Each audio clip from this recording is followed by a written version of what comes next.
pour faire suite à la pause éducative de mardi 31 mai, où je vous présentais une liste de livres pour aider les enfants à mieux comprendre le monde dans lequel on vit.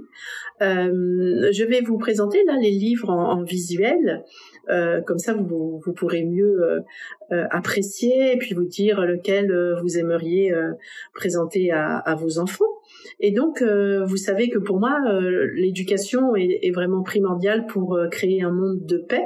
Et c'est, à mon avis, en comprenant mieux le monde dans lequel ils vivent que les enfants vont y trouver leur place, vont développer leur confiance en eux, vont comprendre qu'on peut vivre différemment en fonction du climat, en fonction du relief, en fonction de l'emplacement de la ville dans lequel on vit, si on vit près d'un fleuve, si on vit dans les montagnes, et ainsi comprendre que la culture vient de tout cela et que donc on ne peut pas juger l'autre ou condamner l'autre parce qu'il vit différemment, mais au contraire l'accepter et comprendre que l'autre peut, par ses différences, nous enrichir énormément dans notre vie.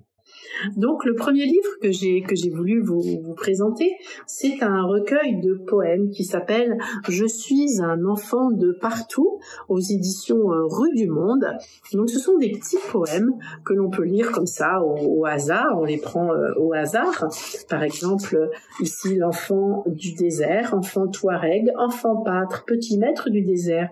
Ton regard poursuit la gazelle ou le lièvre, guette le scarabée d'or ou le profit d'une herbe rare.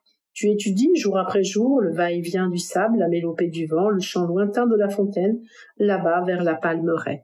Donc ce livre est constitué de petits poèmes, le Portugal, dans les oliveraies de Porto, Alfredo aide son père. Vous voyez, il y a surtout les continents. La Laponie, en été, le soleil ne se couche pas. Moi non plus, quelle chance. En hiver, le soleil ne se lève pas. Même les jours d'école. Moi non plus, alors, quelle chance. Donc voilà ce petit livre qui est intéressant, où on comprend que les enfants vivent différemment en fonction qu'ils sont en Afrique, en Asie, etc. Ensuite, un livre qui est très intéressant aussi, c'est l'Atlas, le grand imagier. Donc, vous voyez, qui présente aussi que je vous montre, les différentes monnaies, par exemple, les différents types de véhicules. Partout, les hommes se sont donné 1001 moyens pour se déplacer. Les costumes. Voilà, il est très bien illustré, les monuments, après, par continent, les monuments d'Asie, les vies sauvages, les monuments d'Amérique. Donc vraiment, c'est un livre qui est bien illustré et qui permet aux enfants de bien comprendre les différents continents avec les drapeaux, comme je vous disais, les monnaies, les costumes. Et celui-ci, il ressemble beaucoup aux boîtes des continents que l'on peut constituer pour les enfants de 3 à 6 ans. Donc, le grand imagier, Atlas, le grand imagier. Voilà, un joli livre aussi bien illustré pour les enfants. Je pense entre 3 et 6 ans, c'est vraiment très bien, même pour les enfants un petit peu plus vieux. Ensuite, encore aux éditions Rue du Monde, je vous propose ce livre qui s'appelle « Les plus grands fleuves du monde ». Donc, ça présente 18 grands fleuves sur les 5 continents, par exemple le Mékong, et à travers beaucoup de petites images, on comprend qu'est-ce qu'apporte un fleuve, comment on vit aux abords du fleuve. C'est vraiment très intéressant. Il y a après le fleuve Congo, vous voyez, il y a vraiment une explication sur le fleuve, où est-ce qu'il coule évidemment, où est-ce qu'il passe, et tout ce qui se passe autour du fleuve, les frontières, les risques, les routes commerciales, les lieux de culture. C'est vraiment très intéressant pour comprendre aussi la biodiversité, pour comprendre l'influence du fleuve sur toute la vie et l'importance de préserver encore une fois ces fleuves. Donc encore aux éditions Rue du Monde, les plus grands fleuves du monde. Donc un livre encore une fois très très joli que j'aime beaucoup.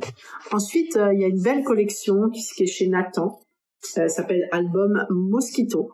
Donc là, moi, j'ai choisi Maison autour du monde parce que ça, c'est quelque chose qu'on aime beaucoup, faire réfléchir les enfants aux différents types d'habitats en fonction du monde. Vous voyez, les Hamptons aux États-Unis, que font ces grandes maisons quand l'été est fini, elles se reposent.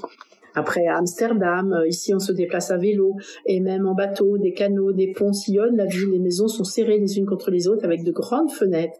À l'extérieur, elles sont hautes et étroites et se ressemblent. À l'intérieur, c'est très différent. Donc, vous voyez, on voit les extérieurs, les intérieurs, les petites maisons, les maisons en Birmanie, dans un village de pêcheurs.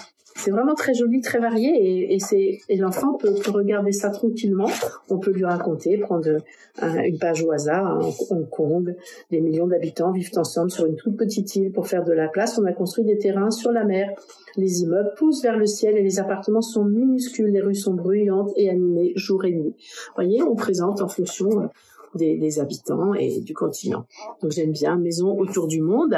Dans la même veine, on a aussi Port autour du monde parce que je trouve que c'est vraiment ça fait partie d'un des programmes du collège de 6e, je crois, d'étudier les différents ports du monde et on peut tout à fait regarder ce livre également pour comprendre tous les différents ports, le port de Hong Kong, le port maritime de la Chine vers les autres continents, avec les containers, après en Allemagne, le port de Hambourg.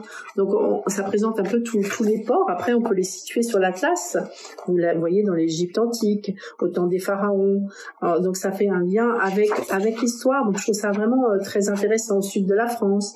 La Côte d'Azur accueille les vacanciers qui aiment le soleil, la mer, les promenades. Plus de 30 ports de plaisance, aussi les différents types de ports.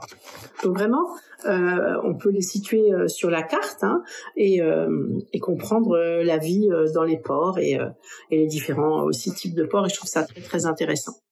Ensuite, il y a un livre qui est vraiment très beau, qui s'appelle Cartes. Ça c'est un livre, vraiment un très beau livre. Il y a 50 cartes, donc qui permettent, avec énormément de détails, vous voyez, qui permettent de faire le tour du monde. Et il y a des illustrations extraordinaires. Et pour ceux qui lisent, ceux qui lisent pas, ils peuvent regarder, parce que c'est très très visuel. On voit l'emplacement des fleuves, on voit les grandes villes, etc. Et les cultures. Il y a tout sur les différents pays.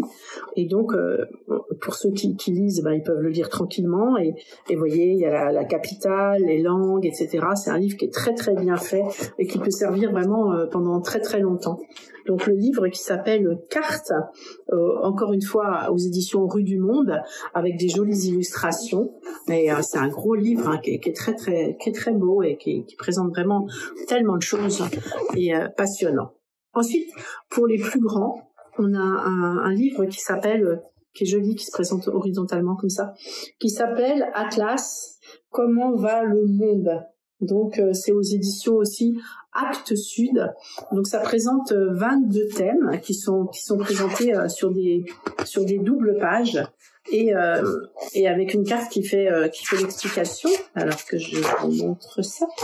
Voilà, donc c'est vraiment de la géopolitique. Pourquoi y a-t-il des endroits très peuplés et d'autres vides? Donc vous voyez, il y a une carte, il y a des explications et après il y a une carte qui illustre ces explications. Je trouve que c'est vraiment c'est très très bien fait. Après, comment sont répartis les riches et les pauvres, et pareil, il y a une carte en dessous qui explique. Donc c'est vraiment, il y a vraiment beaucoup de réponses. Par exemple, est-ce que les droits des êtres humains sont respectés partout dans le monde? Pareil, malheureusement illustré ça aussi. Et c'est vraiment un beau livre pour une bonne compréhension du monde. C'est très très important pour les enfants. Et ensuite, il y a aussi celui-là qui est pour les plus grands, qui s'appelle Géopolitique, notre monde expliqué en 12 cartes chez Nathan.